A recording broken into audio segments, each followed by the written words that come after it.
ಗ್ರಾಮೀಣ ಪ್ರದೇಶ ಎಲ್ಲರೂ ಗೊತ್ತಿರೋ ಒಂದು ಹಳ್ಳಿಯಲ್ಲಿ ಒಂದು ಕೆಳ ಮಧ್ಯಮ ವರ್ಗದ ಕುಟುಂಬ, ಗಂಡ ಹೆಂಡತಿ ಮಕ್ಕಳಿದ್ದಾರೆ, ರೈತ ಕುಟುಂಬ ಅಂತ ಅನ್ಕೊಳ್ಳಿ. ಗ್ಯಾರಂಟಿ ಬರುವುದಕ್ಕಿಂತ ಮುಂಚೆ ಆ ರೈತನಿಗೆ 2 ಸಲ 4,000 ರೂಪಾಯಿ ರೈತ ಸಮ್ಮಾನ ಅಂತ ಬರ್ತಿತ್ತು. ನೀವು ಗ್ಯಾರಂಟಿ ಬಂದ ಮೇಲೆ ಏನಂದ್ರಿ, ನೀನ್ ಹೆಂಡತಿ ಕೊಡ್ತಿದ್ವಲ್ಲಪ್ಪ, ನಿನ್ಗೆ ಯಾಕೆ ಬೇಕು 4,000, ನಾವು ಕೊಡಲ್ಲ ಅಂದ್ರಿ. ಓಕೆ ಅಂದ, ಹೆಂಗು ನನ್ನ ಹೆಂಡತಿಗೆ ಬರುತ್ತೆ ಅಂದ. ಆ ರೈತನ ಮಗುಗೆ ಒಂದು ಸ್ಕಾಲರ್ಶಿಪ್ ಬರ್ತಾ ಇತ್ತು, ರೈತ ವಿದ್ಯಾನಿಧಿ ಅಂತ.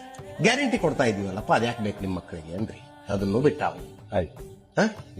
ಅವನೊಂದು ಬೋರ್ ಹಾಕ್ಸಿದ್ರೆ ಸರ್ಕಾರ ಉಚಿತವಾಗಿ ಒಂದು TC ಕೊಡ್ತಾ ಇತ್ತು.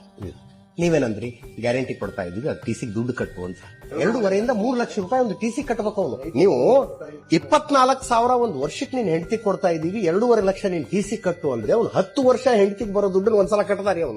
ಅವನೊಂದು ಜಮೀನನ್ನ ಮಾರ್ದ ಅಥವಾ ಖರೀದಿ ಮಾಡ್ದ ಅಂತ ಹೋದ್ರೆ ರಿಜಿಸ್ಟ್ರೇಷನ್ಗೆ ಸಬ್ ರಿಜಿಸ್ಟರ್ ಆಫೀಸ್ಗೆ ಹೋದ್ರೆ ಎದೆ ಹೊಡ್ಕತಾನ ಅವನು. ಅರೆ ಹೋದ್ ತಿಂಗಳಾರು ಇಷ್ಟಿತ್ತಲ್ಲಪ್ಪ, ಈಗ ಎಷ್ಟು ಕಟ್ಬೇಕು ಅಂತ. ಬೇಡ, ಅವ್ರ ಅಪ್ಪ ಅವನಿಗೆ ಗಿಫ್ಟ್ ಡೀಡ್ ಮಾಡಿದ್ರು ಕೂಡ ಅದನ್ನ ರಿಜಿಸ್ಟರ್ ಗಿಫ್ಟ್ ಡೀಡ್ ರಿಜಿಸ್ಟರ್ ಮಾಡಿಸ್ಕೊಳ್ಳೋದಕ್ಕೆ 2 ಪಟ್ಟಾಗಿದೆ. ಹುಷಾರಿಲ್ಲ, ಸರ್ಕಾರಿ ಆಸ್ಪತ್ರೆಗೆ ಹೋದ್ರೆ ಮುಂಚೆ ಎಷ್ಟಿತ್ತು ಈಗ ಎಷ್ಟಿದೆ.